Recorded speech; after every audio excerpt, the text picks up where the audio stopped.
Siguro, karamihan po sa inyo mga kababayan nakapanood sa live coverage ng mainstream pati ng mga vloggers sa pangatlong investigation po ng Senado.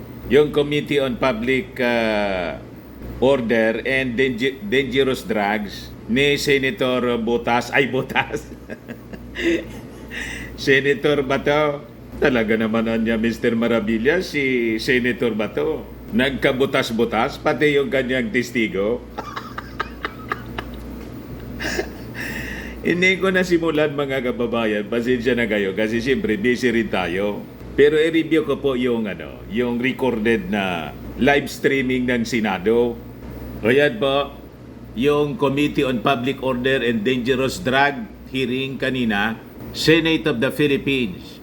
Ang nangyari po mga kababayan, imbis madurog po yung ating Pangulong Bongbong Marcos, ang nadurog po si Morales, nadamay si Bato. Dahil po sa presentation ng PIDEA, yung presentation po ni Atty. Del Valle ng PIDEA, aros ayaw nagpakinggan po ni Senator Bato. Kasi lumalabas po, wala pong PIDEA leaks, yung document pinaniniwalaan po ni Senator Bato na authentic dahil sa butas, nagkabutas-butas. Durog na durog mga kababayan. Lumalabas, gawa-gawa lang po ni kasi walang records talaga sa PIDEA para nang sinisilaban si Senator Bato. Gusto nang tapusin yun. Lalo na nang i-cross-examine na mga kababayan ni Senator Chis Escudero, hindi mapakali si Senator Bato kasi lumalabas po, naloko siya. Pero nag-insist pa rin si Senator Bato na hindi siya naloko ni Agent Morales. Pinaninindigan pa rin. Tutuan niya yung saan man na niya yung galing? Wala nga. So malamang gawa-gawa lang mga kababayan. Tama yung theory natin, yung paniwala natin, yung analysis natin. Ang source mga kababayan ng document, si Morales man lang. Walang original copy na nasa PIDEA. So, madaling sabi, walang PIDEA leaks. Talaga niya, Mr. Maravillas. Sa buhatan, in aid of destabilization. Yan po, mga kababayan, hindi man in aid of legislation, in aid of destabilization lumalabas. Sabi nga po ng dating PIDEA chief, STL niya yan, si Morales, niya Mr. Maravillas na STL, storytelling liar. Yan po, sabi ng former PIDEA chief, ex-agent Morales, known as STL daw, or storytelling liar. Si Jinggoy po napikon kasi binanatan ba naman ni Morales si Jinggoy na convicted ka niya sa bribery? Sabi dito sa report ng Inquirer, Morales hits Estrada's bribery conviction. Ako ay may kaso pa lang at hindi pa napapatunayan sa hukuman. Hindi kagaya po ng ating butihing senador na convict na po. Napikon po si Jinggoy kasi ginigisa niya si Morales kasi alatang-alata po na nagsisinungaling. Yung informant po, hindi maalala kung yung pangalan. Sabi ni Jinggoy, huwag mong pakialaman ang kaso ko. Problema ko yun. Yung kaso mo ang ayusin mo. Matindi mga kababayan. Kaya sabi dyan po, a former head of the Philippine Drug Enforcement Agency, PIDEA, faced a Senate hearing on Monday to testify about the credibility of its former agent Jonathan Morales. Former PIDEA chief Dionisio Santiago was Senator Jinggoy Estrada's surprise witness in the ongoing Senate probe into the alleged leak PDEA pre-operational reports linking certain personalities to illegal drugs. Yan nga po na sabi document, leaked document, na nandun yung pangalan ng ating Pangulong Bongbong na senador pa lang noon at saka ni Maricel Soriano. So sabi dito sa report ng Inquirer, Morales supposedly signed the alleged PDEA reports on March 11, 2012. According to Santiago, he worked with Morales as PDEA's chief from 2006 to 2010. Morales joined the agency in 2009. Alam nyo, Mr. Chairman, ako ay Director General. Nandun sila. Doormat sila Nandun siya sa baba. Investigador siya. Ang nagtataka ako, bakit hits all over? Bakit nandun ka? Nilalampasan mo lahat ng tao, he said. When Estrada asked about the integrity of Morales, nakadiretso nga siya hanggang Malacanang daw Walang chain of command na sinusundan. He's all over, sabi po ni General Santiago. Yung po ito, yung kapatid kapatid po ni dating si Senator Miriam Defensor Santiago. Yung credibility po ni Santiago, General Santiago, unquestioned po siya. Magaling na iniral at walang records ng corruption whatsoever. Santiago said Morales criticizes leadership and even those who succeeded him at the PDEA after his stint in 2010. Lahat na niya kami may problema, siya lang ang tama. Lahat may problema. Si Morales lang yung laging tama, sabi ni General Santiago. Magaling Alam nyo, ang akala niya magaling siya. Siya ang tama, kaya kami walang karapatan lahat. He said, alam mo, huwag kang magagalit, Jonathan. Ang tawag ng mga kaibigan namin sa iyo is TL. Huwag mong kakalimutan, is TL. Kilala ka nila personally, is TL, professional, storytelling, liar. Yun pala. Kala ko ng STL. Small time lottery po ang ibig sabihin yan, yung STL. Yung laro ng PCSO. Charity Sweepstakes Office. So sabi dyan, Estrada also believes Morales misrepresented himself to the PDEA, citing the latter's answers in his personal data sheet. Citing the latter's answers in his personal data sheet or PDS submitted to the agency. Hindi talaga po mamiki. In the PDS, the senator said Morales denied having been charged or separated from the Philippine National Police. Ang sinagot niya, no, pero was dropped. He was dismissed from the service from the Philippine National Police, sabi po ni Jinggoy. The senator reminded Morales that his PDS was made under oath. Malinawan niya na nagsisinungaling ka sa PDS mo dahil dito maliwanag na sinabi mo na wala kang mga kaso. Sabi mo, no? Sabi po ng senador. May tanong dito sa PDS, have you been separated from the service? Sinabi mo, no. Pero dito natanggal ka sa serbisyo. Meron kang mga kaso. You have misrepresented yourself. O di sinungaling ka? Yan mga kababayan, ang witness ni Bato. Kaya nang i-cross-examine po ni Senator Cheese. At saka mag-present po si Atty. Del Valle yata yon ng PDEA. Aros gusto nang ipatigil ni Senator Bato yung presentation po ng PDEA. Durog na durog po yung testimony ni Morales, pati yung kanyang belief na authentic yung document, durog na durog. Parang sinisiliban si Bato. Sabi ni Bato, naniniwala naman anya ako sa inyo na ito hindi galing sa inyo, pero dapat anya imbestigahin natin ito. Kasi makita mo anya, may butas. Ngingiti-ngiti po si Chis Escudero. Pinaliwanag niya yung sineroksan niya. Noong ako nasa college of law. Ganun na niya talaga. Depende sa Xerox sa copier. May malinaw, may medyo malabo.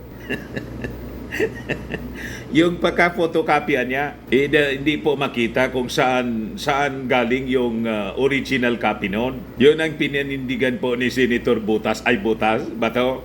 Mamaya ipakita ko sa inyo po yung video, mga kababayan ng Senado. Recorded video ng Senate investigation. Nakakatuwa si Bato.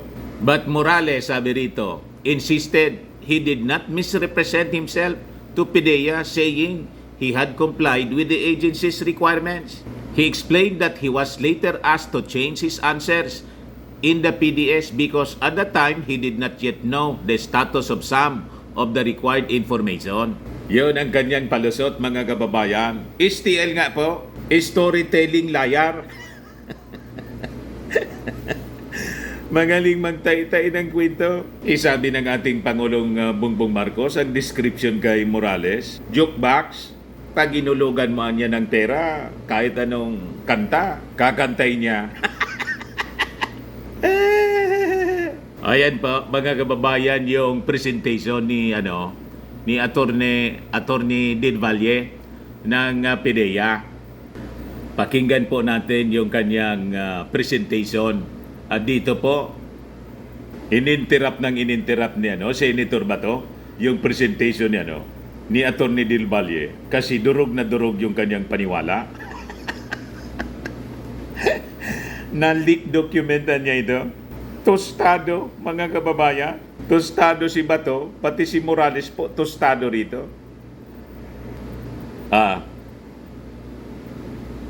Thank you very much. Good afternoon, Mr. Chair, and to the honorable members of this committee and to all those who are present here, good afternoon. I would like to say thank you, Mr. Chair, for giving us this opportunity to discuss with you the result of the investigation that we have conducted to answer the following questions. Number one, whether these documents, the pre-documents, ay naging part or official document of PIDEA. And the other question that I will be discussing is about who is the resource person that we have here, Mr. Jonathan Morales. All those questions that I have mentioned will be addressed in the presentation that I will be going to report.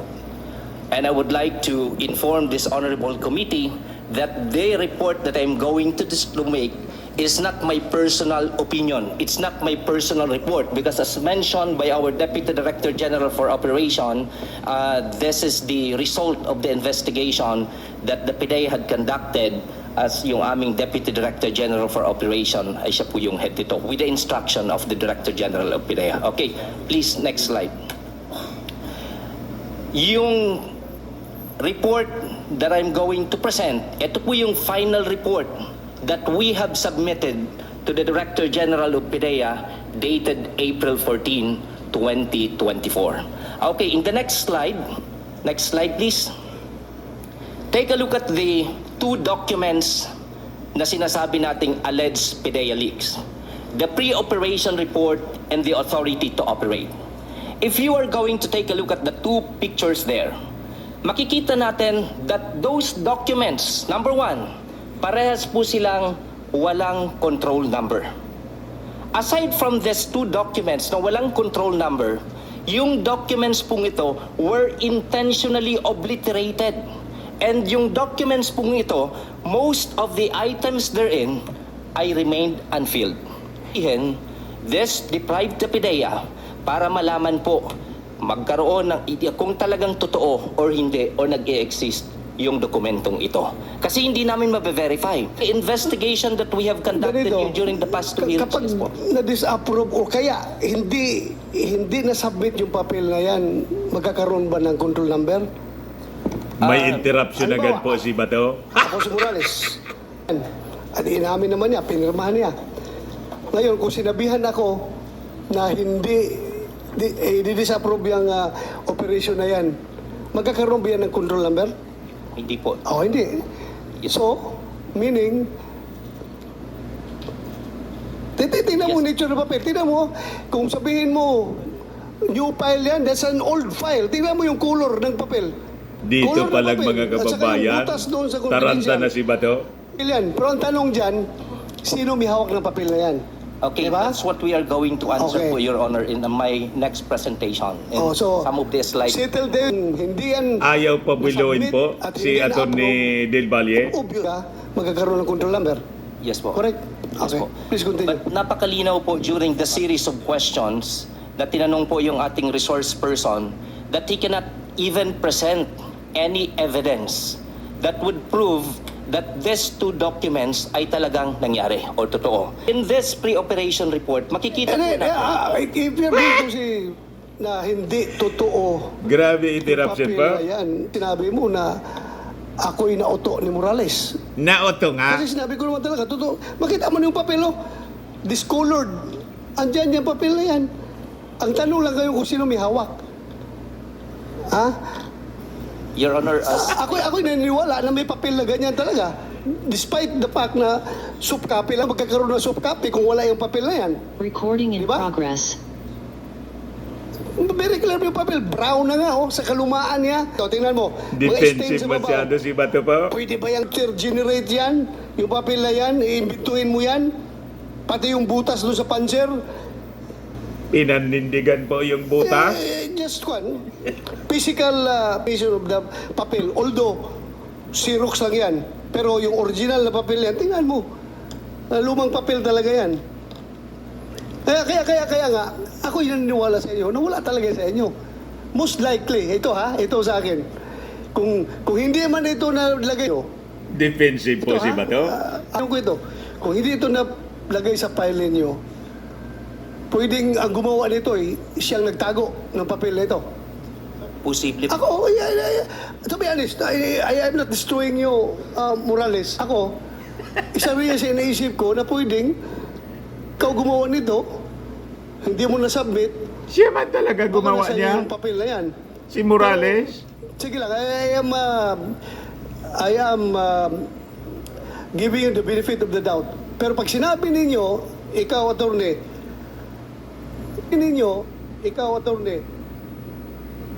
kung sabihin mo na never nag-exist yung papel na yan, yan ay gawa-gawa lang. Maniwala kaya ako sa'yo? Yung nature ng papel, kahit na photocopy lang yan, paano lalabas yung soft copy kung walang hard copy? Oh, anong sinisirox niya? Kung ano kinukopyahan kung wala yan? Kung hindi yan existing. Your Honor, Pwede naman po mga kababayan na si Morales gumawa muna ng document na original. Pero siya yung gumawa. Tapos, binutasan niya para lumabas mga kababayan na final niya. Tapos, sinirox. Nang magkailang beses mga kababayan para magmuka mga kababayan na siya luma na. Kaya sabi ko nga mga kababayan, importante na expert opinion, isa ilalim po sa forensic examination, yung papel, yung alleged document po na leaked document, yun po ang solusyon. Walang mag-suggest. Pero dito sa presentation na to, mga kababayan ni Atty. Del Valle, lumalabas hindi talaga galing sa kanila. Wala sa kanila. So hindi siya PDEA leak, Morales leak. Ituloy natin mga kababayan yung hearing. po yung papel na to, dokumentong to nag-exist. Oh, But nag-exist only on nga. the part of the Mr. Jonathan Morales. Kay Because Jonathan these lang. documents that I have been mentioning, never po itong naging part ng official document Well, of the day. naniwala ako sa inyo pag dineclare nyo yan dahil talagang tinignan nyo sa record ninyo. Tinignan nyo sa record nyo. Wala talaga yan. Yes, Pero Your Honor. please do not impression to this committee na Galata si non-existent yung Bato. papel na yan. Ano nagkakaroon ng soft copy kung walang hard copy niyan? Existent yan, but you cannot determine the location of that paper. Yes, Your Am Honor. I correct? Okay, so dapat magkaintindihan tayo dyan. Yes, Your Honor. At tayo nagdududa kung sino nagtago ng papel na yan at sino nag-leak, di ba? Sino? Kaya yan tayo ng investigasyon. Mako-corner na kasi po. Okay, Please Nasa continue. buwatan. Mr. Chairman, if I may, if an agent prepares Pumasok na a si pre-op Cheese. report, theoretically, and does not submit it, Dahil nagdalawang isip siya, natakot siya, kung ano man ang motibo niya, o nabayaran siya, kung ano man ang motibo niya. He did not submit it, as you testified. Wala sa records niyo. Is that document confidential? Is that document part of your official... My answer, Your Honor, it's no. It's not become. It did not become part of the official records of PIDEA. You Maybe see? that documents ay naging official or personal file lamang po ng ating resource person. Hindi siya Ang leaked personal document file po. ng isang resource Hindi person, galing sa tulad ng PIDEA. sinabi ng ating chairman, nung sa marami siyang mga informant, may mga ebidensya kang nakakalap, pag-alis sa departamento, pag-retire, dala-dala niya yun. Iuwi niya yan. Parang ako rin yan. Nung nag-congressman ako, nag-governor, unang term ko sa Senado, nung natapos, dala-dala ko rin lahat. Malay ko bang bawal yun? Sabi nga ni Senator Tolentino, wala namang batas na nagsasabing bawal yun. So hanggat hindi tinatanggap ng PIDEA para magpasa kayo kung itutuloy nga ba yung operasyon o hindi pa opisyal na dokumento ng PIDEA yan. Ganun po ba interpretasyon Yes niyo? po, Your Honor. So it may be a document prepared by a PIDEA agent, but not something that the PIDEA would, as of yet, because it has not yet been tested, the veracity, the validity, at hindi hinusgahan pa kung ito nga ay i-operate natin o hindi. Yes po, Your Honor. Ngayon, tudutuan ko po kung pinapanood niyo po yung mga hearing ni Senator Bato na number 1 yata to sa social media ngayon, ang aligasyon ni Ginoong Morales ay hindi sa pinayagan i-operate. Pinigilan siyang i-operate. Umakyat hanggang kay General dating Director Kakdak. Umakyat hanggang kay Gadapan. Umakyat hanggang kay SSO. Ang dami ng pinuntahan. Kaya pinatawag pa rin siya sa Malacanang kung hindi bahagi ng record ng PIDEA, paano ito matatanggihan ng kahit sino sa PIDEA kung wala sa records? Okay, Your Honor. Actually po ang nangyari dito kasi is hindi po sinunod ni Mr. Morales yung standard procedure of PIDEA. You Kasi see? pag may dumating na confidential informant, yung dapat gagawin niya after conducting interview, si Mr. Morales, dapat kakausapin niya rin po Irregular yung kanyang immediate superior, which is Director, the Division Chief Irregular during that yung time ginawa. ay si Director Francia. Gawa-gawa And lang after talaga talking niya. sana kay Nasaan si Director Francia? Francia, Nasaan si Francia? submit po siya ng Your Honor, Mr. Chairman, dininay nga po, ang instruction po ni Wait until I recognize you, ha? Kaya may chairman dito para ako magdala sa discussion. Tatanungin kita mamaya. You want to say something? No, he was about to say yes. something. After sa kanyang division chief, dapat malalaman din po ito ng kanyang director. And during that time, it's Director La Chica, yung Director of the Intelligence and Investigation Service. Nagtataka po kami kung bakit even yung kanyang division chief, si Director Francia, even yung kanyang Director in the Intelligence and Investigation Service, si Director La Chica, hindi man lang na-inform. In fact, wala silang kaalam-alam You sa see? nangyaring ito. Dumirekta daw siya kay Deputy Director General for Operation, si then Sir Gadapan. Hindi po yun yung normal procedure. In fact, the Deputy Director General for Operation, hindi na po kailangan yung approval niya. In preparing this particular documents, hindi po kailangan yung approval ng DDGO. Ang mangyayari po, dun lang sa level nila, dapat naayos doon, and after that, kung after validation, okay, so dapat dun pa lang sila kukuha. Magre-report sa Plans and Operation Service para po makakuha ng Authority to Operate and Pre-Operation Report. So At in yung this case, binabanggit ninyong Deputy Director Gadapan, nagkataong pumanaw na. yes po. Pero so far, yung mga buhay pa, hindi pinapatotoo. Yes po. Ang allegation Yes po. so far. Actually, Your Honor, sa presentation ko po, kasama po dyan yung affidavit of the 8 agents that during that time, they were assigned dun po sa Intelligence and Investigation Service. Now, kung sila po yung... Sandali, ha? Andito mo lang si General Kakdak. Sir, this happened during your time? Di ba 2020 po? O si Gutierrez? No, Your Honor, it's but still Yusek Gutierrez. Ayun si Gutierrez pa, sir? Yes, sir, because I assume October, but my order is October 11. Okay. Thank you, sir. Thank you, Your Honor. Ang hirap po na tayo matanong dahil puro pumanaw na sa langit na. If I Thank you, may- sir. Thank you. If I Please may continue. Dito sa dalawang nakita natin na pre-operation reports in authority to operate, sabi ko po kanina maraming blanco. And then we have to take note of the fact na linagay niya po dyan na 7 other personnel of the IIS, Intelligence Investigation Service. Consistent po yan doon sa kanyang naging letter sa aming pong Director General of PIDEA dated April 7, 2024 na yung conduct niya ng interview doon sa confidential informant ay in front of some other IIS personnel. So ano pong ginawa ni PIDEA para po malaman kung totoo o hindi? Pinatawag po namin yung mga naka-assign during that time sa Intelligence and Investigation Service.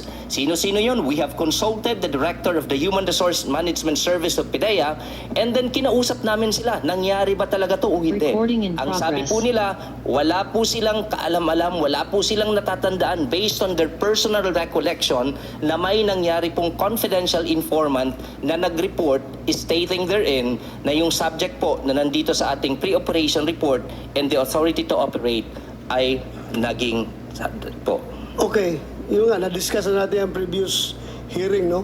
Yung affidavit nila. Yes, sir. Pero yung tinanong ko sila, were they present during the time na kinausap ni Morales yung confidential agent? Yung araw na yon, which was a Purely Saturday. fabricated po. Ang sabi rin ng mga agent na yon is, wala daw Sabi sila ng dahil sa PIDEA. bagyo. Yes po. Wala daw sila doon. Gawa lang ni So, tinanong ko Morales. pa nga, ang implication nitong affidavit nyo doon sa pag-disclaim sa claim ni Morales na wala pala kayo doon sa area nung panahon na yan. Kaya, just to be fair, just give weight to all these testimonies. Yes po, Oo. Mr. Chair. Pero Sige, po, continue. sa letter niya po kasi, Your Honor, binanggit niya po na yung kanyang pagkakausap dun sa confidential informant ay in front of some other IIS personnel. That's why, ang ginawa ni PIDEA... Yung nga inalam- problema, hindi nga niya masabi kung sino yung mga tao Yes na yun. po. Morales, sino yung Ayaw pa builoy ni Bato na mag-present po ng builo. Si Atty. Del Valle, grabing interruption para ma-confuse siguro yung mga nanonood. Pag si Morales yung nagsasalita po, pinapabuelo ni Bato. Pag ito na po, madidibang kasi po yung kanyang paniwala na yung document ay authentic dahil sa butas. Yan pa rin po, mga kababayan, kinahinatnan, butas-butas si Morales. Pati siya, nadamay sa pagkabutas. Ibalik natin, mga kababayan, ibalik natin sa Senate investigation. kasama mo doon? Your Honor, nandun po doon sa deposition. Nandun po kung sino-sino yung nandun present. Hindi mo bigay ang pangalan. Wala mo, hindi ka malala. Hindi. Harap mo. Your, Siguro- Your Honor, napakatagal na po nung pagkuha ko ng statement at yung istorya na yung 2012, Your Honor, nung kinunan ko yung confidential informant. Kaya yung pong sinasabi nila, na ganyan, pinaharap nila yung mga dati kong kasama. Your Honor, naiintindihan ko po yung pinagdadaanan ng mga kasama ko.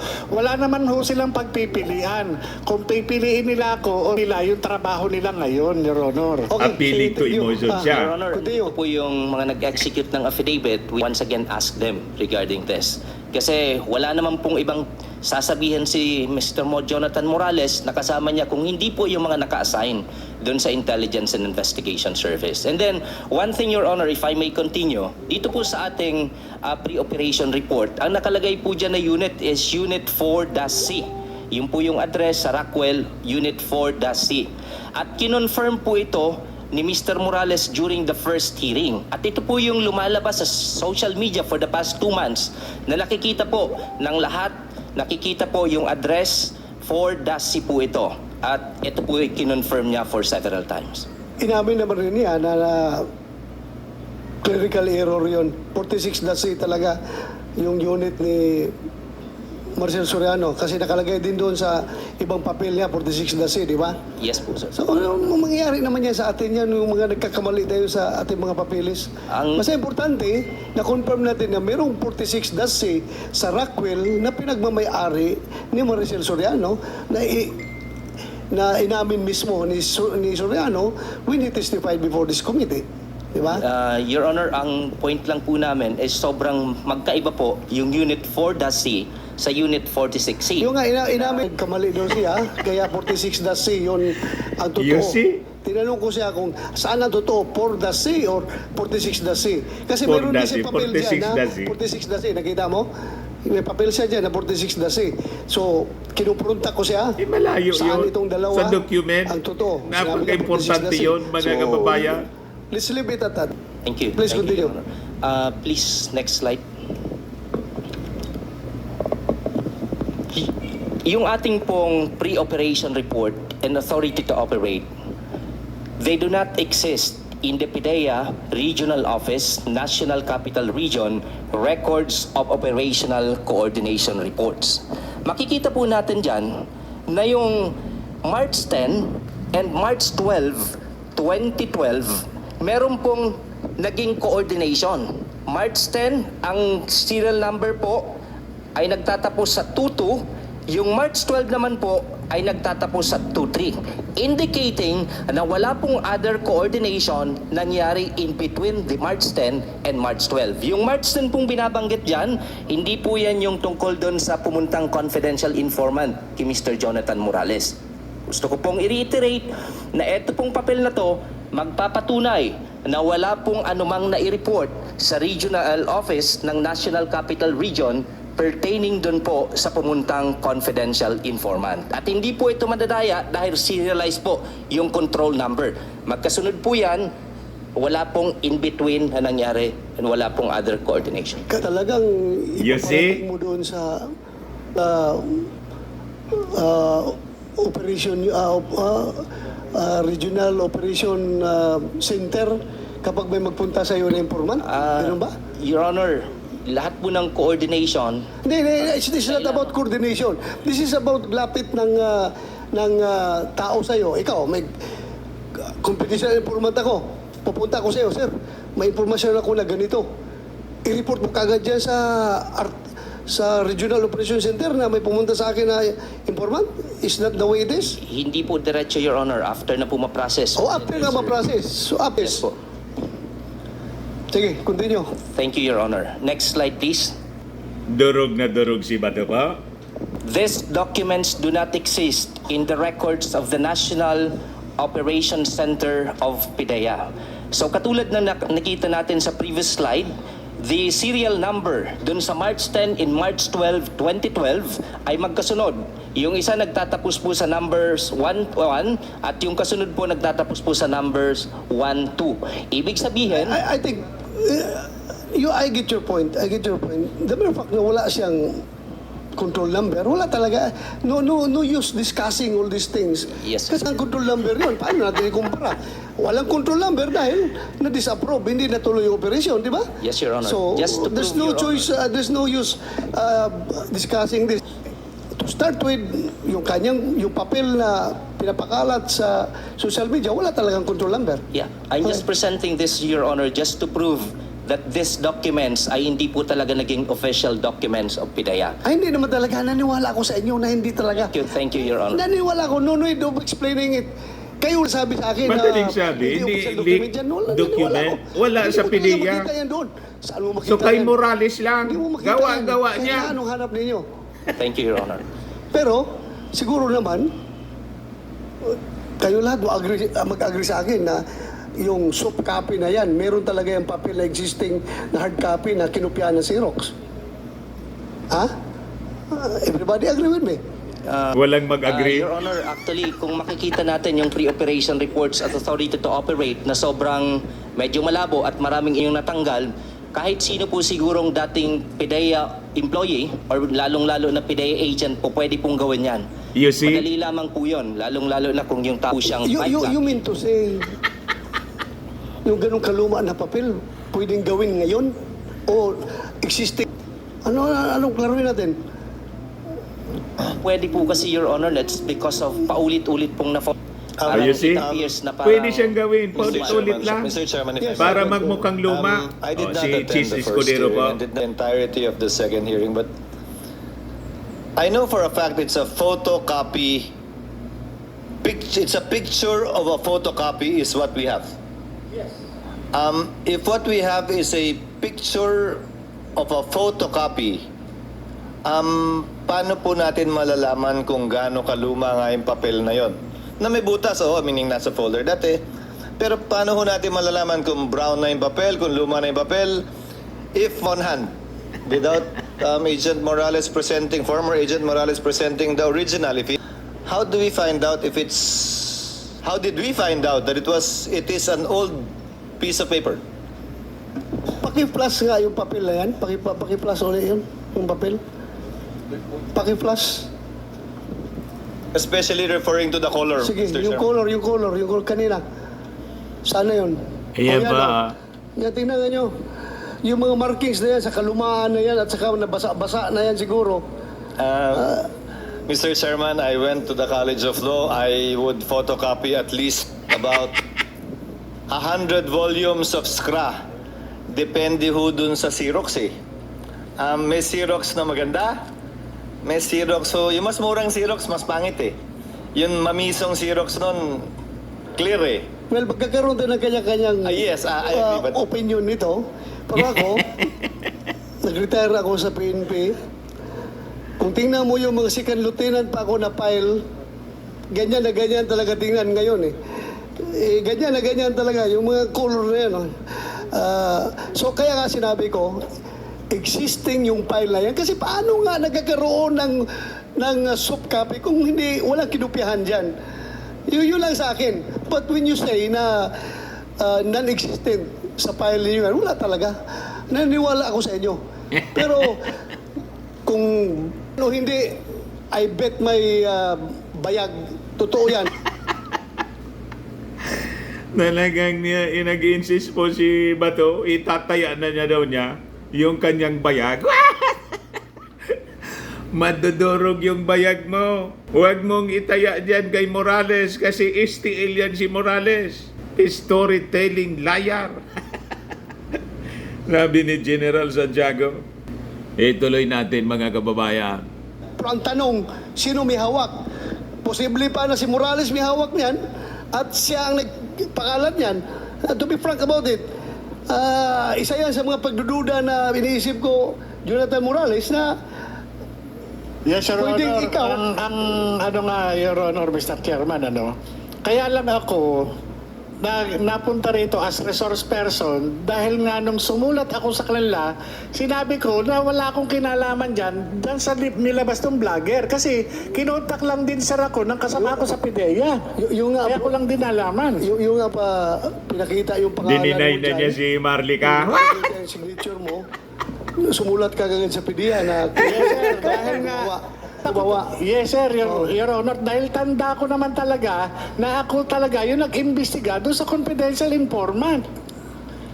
Alam nila yan, sir. Alam nila. Dinideny lang nila ngayon. Anyway, Ano na ba to?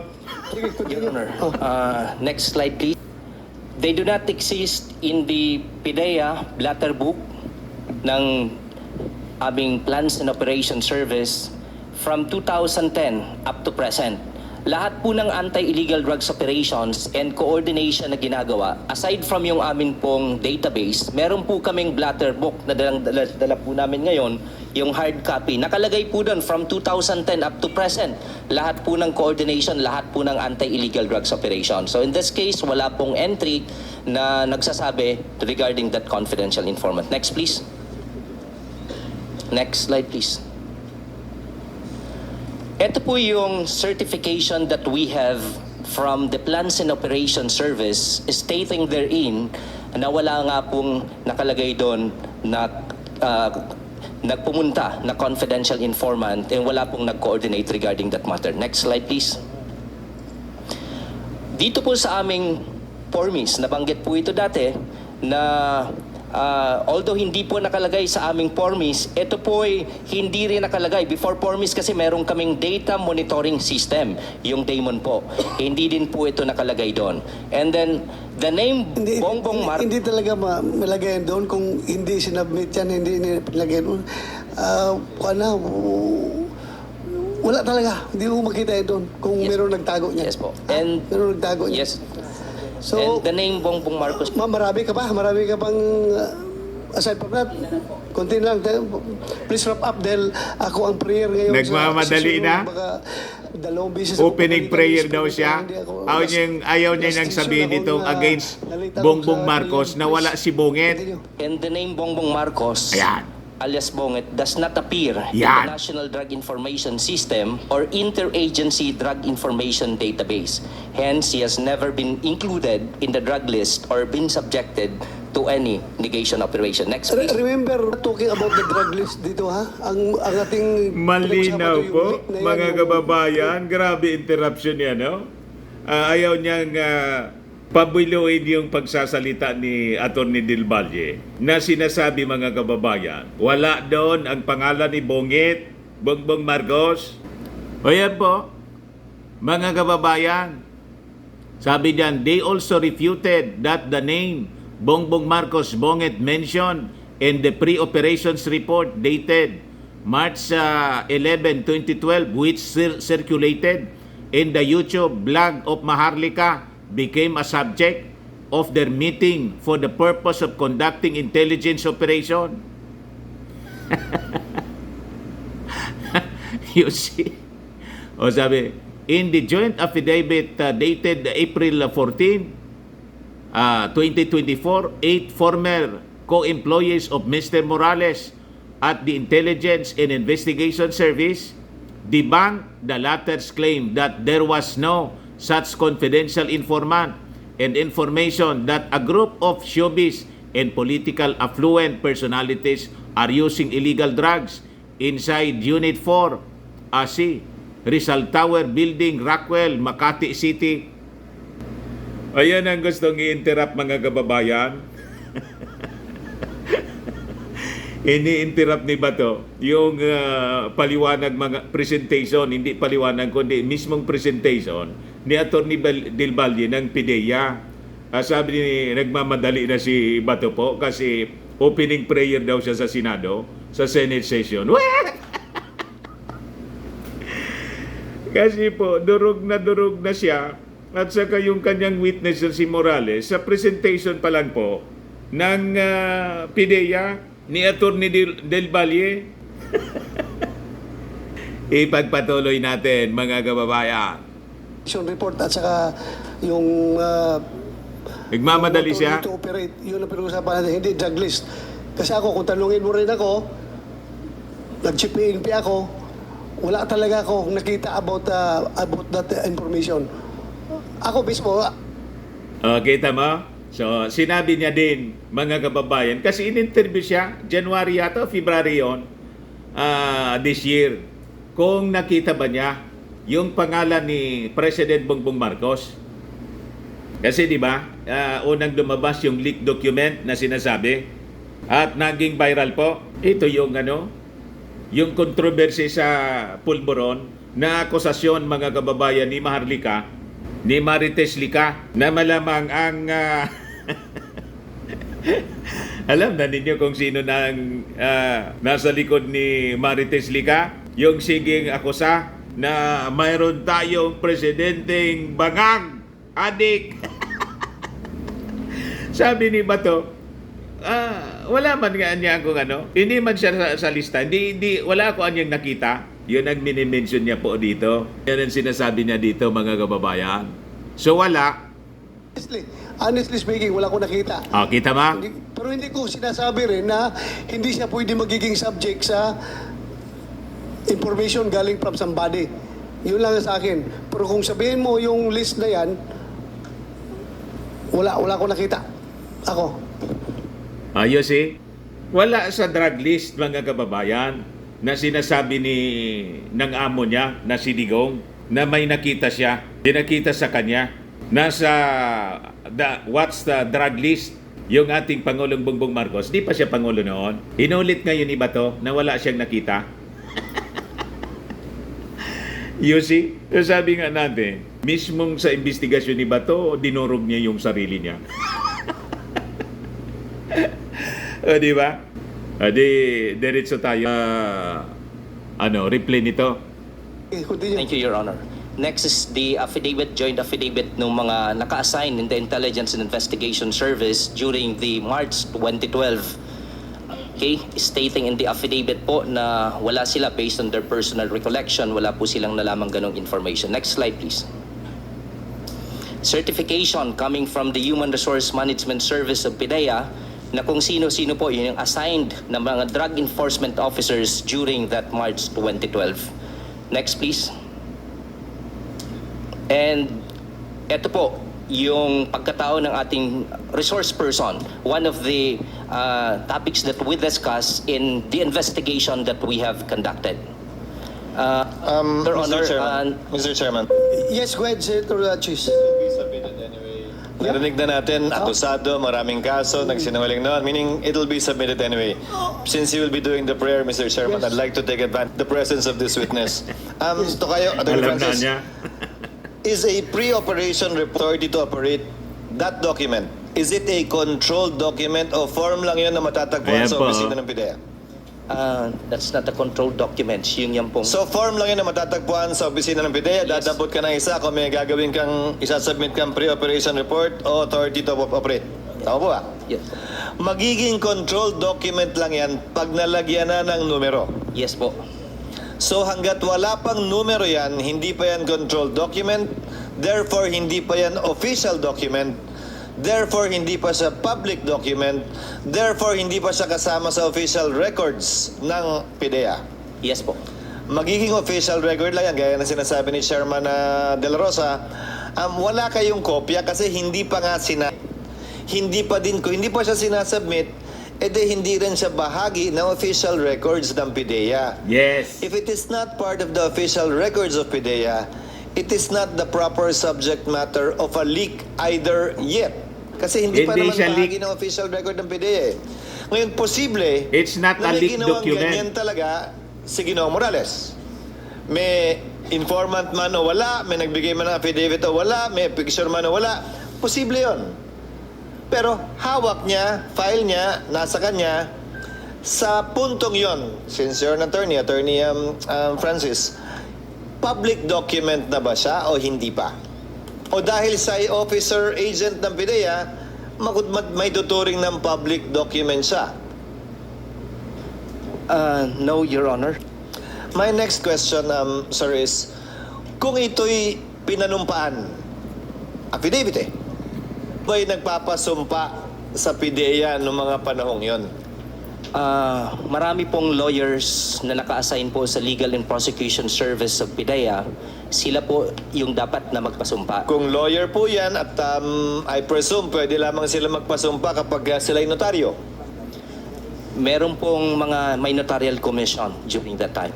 Yung walang notarial commission, meron po ba silang listahan ng mga pinapasumpa? Meron po kasi yung iba doon, although they don't have the notarial commission, allowed po sila to administer yung mga documents po. Allowed sila to administer oath, pero nire-record ba nila yung sumusumpa sa harap nila? Kahit wala silang notarial commission? Meron yung legal and prosecution agreement. Sino-sino po yung mga nagpa-administer doon sa office? Matanong ko po kayo, sa dokumento ng PIDEA, kung binaligtanawan nyo talaga at nag-research po kayo sa lahat ng dokumento, meron po bang nakasaad doon na may nanumpa noong araw ng Sabado patungkol po sa bagay na ito? At kung sakasakali, listahan ng mga notaryo o mga abogaryo dahil may record po yan ng kanilang mga pinanumpaan 10 years ago, 15, 20 years ago. Sinasubmit po yan sa husgado kada taon ng lahat ng notaryo.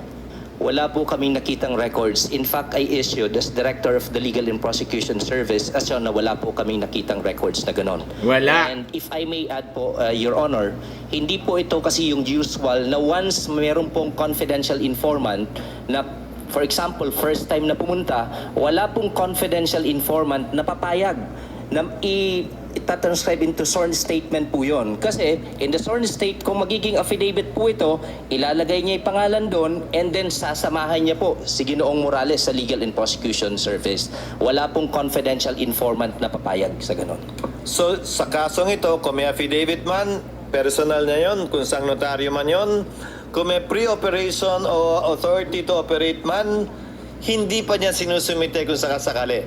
para tumugma nga yung sinasabi ng chairman na posibleng may ganun dokumento na ganun nakakatagal, pero hindi dumapo, hindi nakaabot, hindi nakarating sa talaan, sa record, sa dokumento na nasa pangahawak ng PIDEA para maging official document ito. Yes po. Although binanggit po ni Mr. Morales during the first hearing na yung affidavit pinanotaryahan nyo or nag-subscribe dun sa Legal and Prosecution Unit of PIDEA. Walang record nga doon. Wala pong records. Na may Wala. sumumpa doon sa petsang yon. Wala po. Hindi, PDEA leak. Huling katanungan, Morales leak. Ginong Chairman. Itong pre-operation Gawa-gawa niya, report sa fabricated. authority to operate. Kapag tagyan na ng control number, dadaan na po yan sa proseso at kailangan ng pagpasahan ng mga opisyal. Tutuloy ba to? Wag itutuloy ito? Etc. etc. Tama po ba yan? Tama po. So ito ay kumbaga application lamang ito.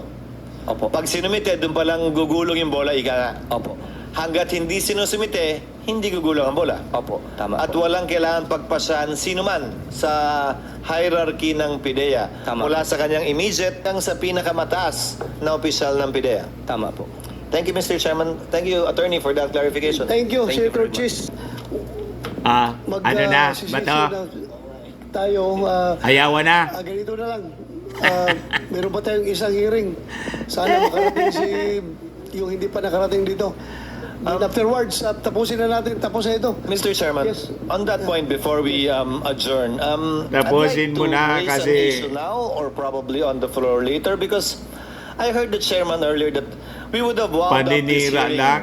if Secretary Ochoa had attended. But my problem, Mr. Chairman, is Maharlika, the number one antagonist, protagonist, character, whatever you call it, has no plans of attending. She has said so herself, Mr. Chairman. So, do we wait to and keep this hearing open? In regard to the other names mentioned, I brought this up in the last hearing, Mr. Chairman. For example, Mr. Morales mentioned President Duterte that he knows. Yun ang claim niya. And I raised the issue na hanggang saan tayo magpapatawag sa pangalang binabanggit ni Ginoong Morales. Binanggit niya si Ms. Maricel Soriano, inimbitahan natin. Binanggit si si General Kakdak, inimbitahan natin. Si General Serapio, inimbitahan natin. Gaya ng sinasabi ko, Mr. Chairman, at some point in time, we have to rein in kung hanggang saan lang. Kaya nang sabi nating Senate President earlier.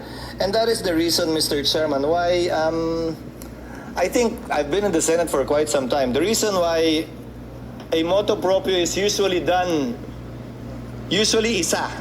And by tradition in the Senate, I'll mention this on the floor later. By tradition in the Senate, a motu proprio hearing is conducted during recess. Kasi wala pong session, may nangyari. May nangyari, kailangan mag-hearing. Or hindi pa nare-refer. Na-file na yung resolution, hindi pa nare-refer, kaya kailangan mag-hearing. But in the past, a resolution was forthwith filed para in direction Si Robin po. maliwanag. Hindi yung depende sa Late nang dumating si Robin makulay po ang Padilla. buhay ni Ginoong Morales. Marami po siyang karanasan at marami po siyang nakasalumuhang mga tao. At hindi ho ako magugulat na totoong nakasalamuhan niya yung mga kilala at mga batikang mga pangalan sa ating kasaysayan. Pero mahirap naman po na kada pangalan babanggitin ay papatawag at magdedepende ang pagpapatuloy, di pagpapatuloy ng hearing sa pagdalo ng mga pangalang binabanggit niya, lalo na wala naman po siyang personal knowledge, meaning hindi po niya personal na nakasalamuha o Durog nakinig. kay Chisis Cordero Yung po. mga di umanong bagay na sinabi, kabilang na yung personal na away ni Ginoong Santiago at ni Ginoong Enriquez. Kung ano man po namamagitan sa kanila, nasa kanila na ho yun. Ayoko na hong pakialaman yun. Kung ano man po ang sama ng loob ni General Santiago kanina kay Ginoong Enriquez na tila meron, nasa sa kanila na ho yun. Pero lumalabas pa rin po dito at obligado tayong pakinggan at pagbigyan. So at the proper time, Mr. Chairman, I hope we can discuss together with the other members of the committee, as the good Senate President has pointed out, because nothing, let me clarify, nothing prevents a hearing to be conducted based on a resolution specifically finding out sino nga ba ang mga adik, totoo ba yung sinasabi dun sa dokumento na sinasabi ni Ginoong Morales, etc., etc. Nothing prevents that from being done. Pwede po yan gawin mamaya o bukas, may pwede mag-privilege speech at yun po yung basehan ng pagdinig. Pero base sa privilege speech, base sa resolution, yun po ang magiging limitasyon ng pagdinig. Dahil sa totoo lang, naiintindihan ko ating chairman dahil interesado naman ako mapakinggan din. May opening sa lahat ng sinasabi ng ating mga testigo. Subalit, mahirap naman po na kada pangalan babanggitin ay So yun na po, naputol yung coverage ng Senado. Talagang purposely po. Siguro kinat na kasi may session pa sila. At siguro yung importante doon na desisyon kung ipagpapatuloy pa ba o close na po ito. Kasi wala man pong napatunayan sa ating Pangulong Bongbong Marcos na siya nasa lista talaga. At yung document na sinasabi ni Morales, authentic, other than sa paniwala ni Senator Botas, ni Senator Bato, na dahil lang sa butas, nagkabutas-butas tuloy, mga kababayan, yung testimony ni ni Morales. At imbes, mga kababayan, masiraan si President Bongbong, lalo silang nasira, damay si Bato.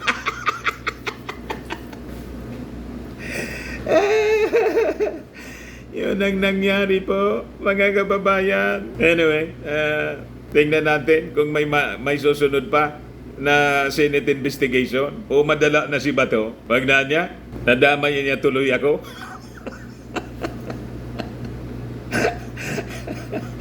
Di ba? Nasira yung reputasyon ni Bato. Lumalabas, mga kababayan, nagpaloko siya. Kung hindi siya kasabwat. Di ba? Sa in aid of in aid of legislation daw. Pero nagduda na nga po si Senate President Mig Subiri na in aid of persecution. So, yun man lang po, mga kababayan. Ako po si Dante Maravillas. Bala na po kayo. Bye-bye po. God bless.